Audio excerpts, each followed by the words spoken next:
Hi ചേച്ചി വരുന്നുണ്ട്. ഇന്നെന്തായാലും എനിക്കൊരു വിലസ. അയ്യാടി മോളെ, അത് വെച്ചിട്ട് പൊളിക്കും.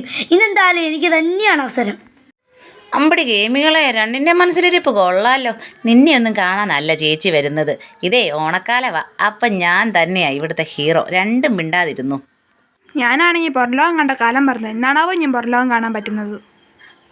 എന്നെങ്കിൽ അന്ന് പാർട്ടി പരിപാടിക്കൊന്ന് പുറത്തേക്ക് കൊണ്ടുപോയതാ. പിന്നെ ഞാൻ വെള്ളം പോലും കണ്ടിട്ടില്ല. എൻ്റെ അമ്മോ, വെറുതെ അല്ല നിന്നൊരു നാറ്റം. ഇനിയെങ്കിലും ഒന്ന് പോയി നടിച്ച് കാണിച്ച് കുളിക്കടി. എന്നെ പിന്നെ അന്ന് വിഷുവിനൊന്ന് അമ്പലത്തിൽ കൊണ്ടുപോയതാ. ആഹാ, എന്ത് രസമായിരുന്നോ ആ പോക്ക്.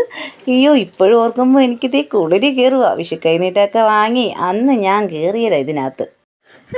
ഞാൻ ഇനിയും പുറത്തേക്ക് ഇറങ്ങണമെങ്കിൽ വല്ല ഹരിതകർമ്മസേനയുടെയും പരിപാടി വരണം.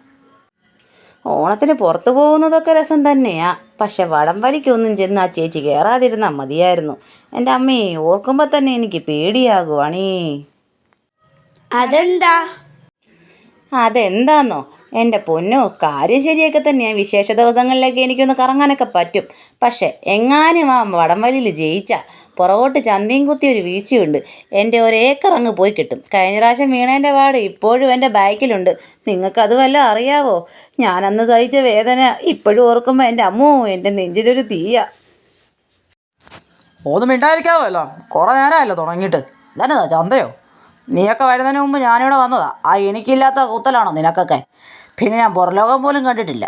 ആ ചേച്ചിയുടെ വിചാരം ഞാനൊരു സ്മാരകമാണെന്നാ. ആ ചേട്ടനാണെ എന്നെ കാണുമ്പോൾ തന്നെ പേടിച്ചോടുന്ന കാണാം. എന്താണോ എന്തോ. അതുകൊണ്ട് നീയൊന്നും കൂടുതൽ ഇവിടെ കിടന്ന് വിളയാടണ്ട. ഇതെൻ്റെ ഏരിയ. ഞാനാണ് ഇവിടുത്തെ ഒരേ ഒരു രാജാവ്.